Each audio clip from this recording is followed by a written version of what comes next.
Agora vamos ver como é que fica a segunda lei em coordenadas polares. Primeiro vamos lembrar como é que são as coordenadas polares. Eu vou fazer isso em duas dimensões. A coordenada polar vai envolver um ângulo. Uma das coordenadas vai ser um ângulo. Essa aqui é a brincadeira nova. Se eu tiver em três dimensões, a gente chama de coordenadas esféricas ou cilíndricas, dependendo da situação do sistema particular que eu esteja enfrentando. E em duas dimensões, eu vou chamar de polar. Então, aqui estão os eixos cartesianos usuais e aqui está um ponto caracterizado por seu vetor posição R. Legal? As coordenadas polares desse ponto são a distância desse ponto até a origem, que é o módulo do vetor R, e o ângulo que esse vetor R faz com o eixo X. Que por uma questão de convenção, os físicos gostam de chamar esse ângulo aqui de φ, tá? E não de θ. Tá bom? Em alguns livros vai aparecer θ. No livro que eu estou usando, aparece φ, que é o mais usual. Tá? Então, ao invés de especificar a posição desse ponto através de suas coordenadas x e y, eu posso especificar através das suas coordenadas polares r e φ. Elas têm uma conexão entre elas. Espero que você veja isso com clareza aqui. Né? A conexão entre elas é r, que é o módulo dessa distância, é a raiz quadrada de x2 mais y2. Teorema de Pitágoras. Este ângulo aqui, a tangente dele é o quociente entre as duas coordenadas cartesianas. Então, eu posso dizer que φ é o arco cuja tangente é y sobre x. Alguns gostam de escrever isso assim. A tangente é a menos 1 de y sobre x. Legal? Eu posso estabelecer essas relações de uma maneira ainda mais explícita se eu, ao invés de escrever as coordenadas polares como função das coordenadas cartesianas, se eu inverter, escrever as coordenadas cartesianas como função das coordenadas polares. Isso você já sabe fazer, e você aprendeu essa trigonometria lá no seu ensino básico, né? Por exemplo, x, a coordenada x vai ser r vezes o cosseno de φ, e y vai ser r vezes o seno de φ. Pronto, aqui estão as conexões entre as coordenadas cartesianas e as coordenadas polares. Em termos dessas coordenadas polares, nós vamos inventar dois versores, dois vetores unitários que estejam associados a essas coordenadas polares. Um vetor unitário tem a direção de r, tem a direção radial.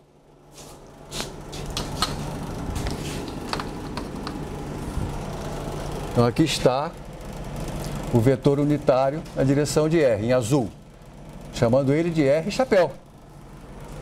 Legal? O que é R chapéu? É um vetor unitário que tem a direção de R. Veja logo que aqui aparece a complicação que coordenadas polares têm e que coordenadas cartesianas não têm. De um ponto para o outro, o vetor R chapéu muda. Verdade? O vetor R chapéu nesse ponto é um, o vetor R chapéu nesse ponto é outro, aqui é outro. Em cada ponto ele é diferente. Todos eles têm o mesmo tamanho, mas têm direções diferentes. Além do vetor unitário R chapéu, nós temos o unitário φ chapéu. Φ chapéu, ele aponta no sentido crescente do ângulo φ. Como o ângulo φ começa a ser contado a partir do x, esse vetor unitário vai apontar para cima, assim, ó. Φ chapéu. Tá? Esses são os vetores. Bom, como são dois vetores unitários ortogonais, qualquer que seja o vetor nesse plano pode ser expresso como uma combinação linear desses dois. Se eu tenho o plano bidimensional, qualquer par de vetores ortogonal é uma base desse plano, tá certo? Então, qualquer vetor nesse plano pode ser expresso como combinação linear de R chapéu com φ chapéu. O vetor posição R, ele tem uma expressão extremamente simples, porque ele tem a direção do R chapéu. Então ele é R, onde R significa o módulo desse vetor, vezes R chapéu. Aí está o vetor R. Veja que, comparado com o que acontece em coordenadas cartesianas, a única coisa que em coordenadas polares é mais simples do que em coordenadas cartesianas é a expressão do vetor R. Porque como é que é isso em coordenadas cartesianas? É assim, ó. É igual a x chapéu, mais y chapéu em coordenadas cartesianas, não é? Em coordenadas polares é só R chapéu. Ah, que bom. Mas em compensação, R chapéu não é constante. E como R chapéu não é constante, então quando a gente tomar a derivada do vetor R, vão aparecer dois termos. Vai aparecer a derivada do seu módulo e a derivada do versor. Então importa a gente tentar obter quem é a derivada desse versor. Uma maneira que a gente vê isso é assim, ó. Imagina que eu tenho aqui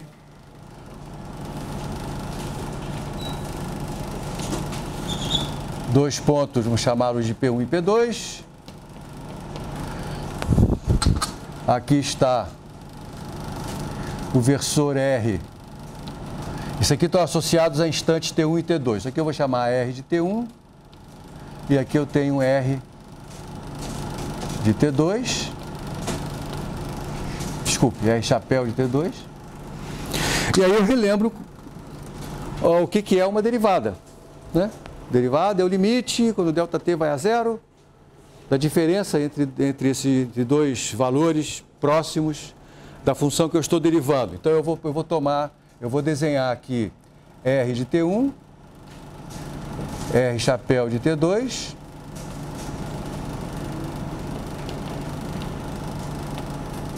lembre-se que esses dois vetores têm o mesmo módulo unitário. Aqui está a diferença entre os dois.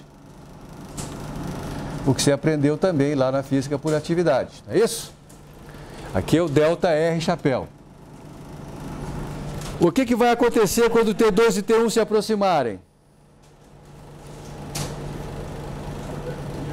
Hã? Mas veja que o que nos interessa é ΔR chapéu dividido por ΔT, não é isso? É isso que nos interessa, isso que é a derivada. Quando esses dois instantes se aproximarem, quando T2 é tomado cada vez mais perto de T1, o que vai acontecer com esse ângulo aqui? Atividade 1.4, física por atividades. Você fez isso lá. Esse ângulo tende a 90 graus, não é verdade? Então o ΔR, no limite em que ΔT, T2 menos T1, vai a zero, que é como a gente define a derivada, vai ser um vetor perpendicular ao R. Mas o vetor perpendicular ao R é o φ. Então ele vai ser φ chapéu. E esse módulo vai ser qual? Ah, bom, aqui está o ΔΦ, não é isso? E se eu divido ΔΦ por ΔT, no limite em que ΔT vai a zero, o que eu obtenho? dφ dt. Então isso aqui é φ ponto. Pronto. Acabei de provar para você que R ponto chapéu é φ ponto, φ chapéu. Posso fazer essa demonstração de um outro jeito. Assim, ó.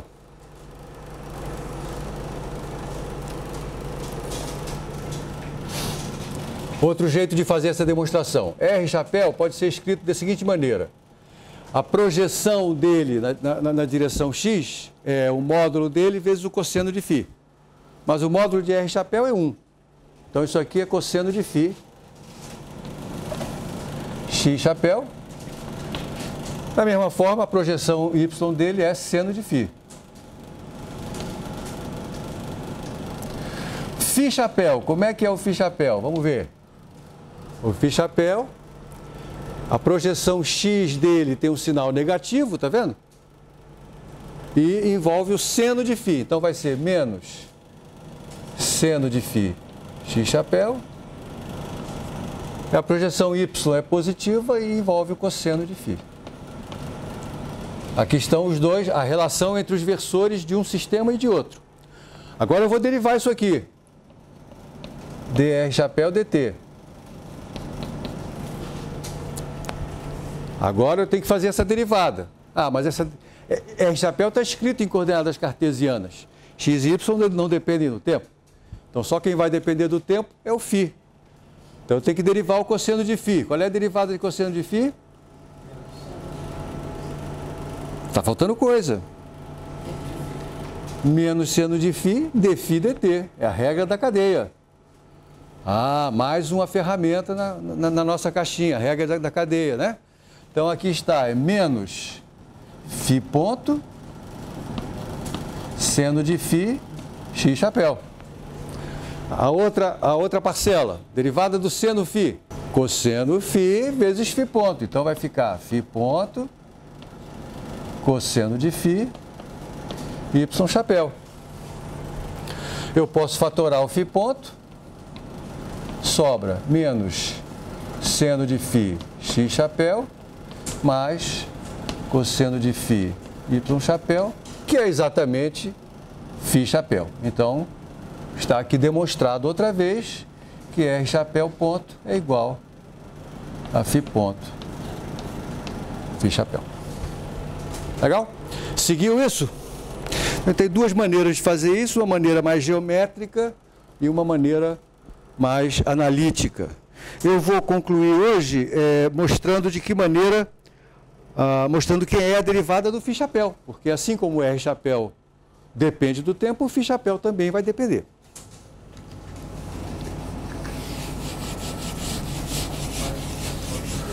E uma maneira simples de fazer isso é usar exatamente a segunda estratégia que eu usei agora.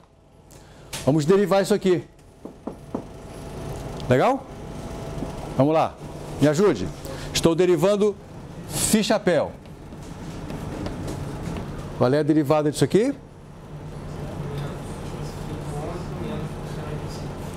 É da derivada do seno, é o cosseno, né? Tem um sinal de menos na frente, regra da cadeia, tem um φ ponto. Então fica menos φ ponto, cosseno de φ, x chapéu. Estão comigo? Agora a segunda parcela. Qual é a derivada do cosseno de φ? Menos seno de φ, regra da cadeia, vezes o φ ponto. Então fica menos φ ponto, seno de φ, y chapéu. Vamos fatorar o que for possível. Menos φ ponto, fatorado, ficou cosseno de φ, x chapéu, mais seno de φ, y chapéu. Olha lá em cima, este é R chapéu. Então, a síntese do que acabamos de fazer é a derivada do versor R ponto é φ ponto, φ chapéu. A derivada do versor φ chapéu é menos φ ponto, R chapéu. O importante aqui é que a derivada do versor R aponta no sentido positivo de φ chapéu. Verdade? Estamos vendo lá que tem um sinal, que o sinal é positivo, ao passo que a derivada de φ chapéu tem um sinal de menos, então aponta para dentro, já que o versor R aponta da origem para fora. Tá? Então esses dois resultados que eu demonstrei hoje são os que eu vou utilizar na aula que vem para obter as expressões da segunda lei de Newton em coordenadas polares. O que eu vou fazer? Eu vou pegar F igual a MA, certo? Que é equação vetorial. E agora eu vou exprimir F e A em coordenadas polares. F é moleza, vai ter uma componente radial e uma componente transversa. Agora, a aceleração, para obter a aceleração, eu tenho que pegar o vetor posição e derivar duas vezes. Né? E o vetor posição é esse aqui, ó. Quando eu derivar a primeira vez, vai aparecer regra do produto R ponto R chapéu, legal? Mais R R chapéu ponto. E R chapéu ponto é isso aqui. Vou ter dois termos. Vou ter que derivar de novo. E lembra que o segundo termo que apareceu tem 3 parcelas. Então, quando eu tomar a derivada desse aqui, isso vai desdobrar em 3 termos. Vai ficar um caminhão desse tamanho. A gente vai dar uma simplificadinha, vai ficar um caminhãozinho um pouquinho menor, mas não deixa de ser um caminhão.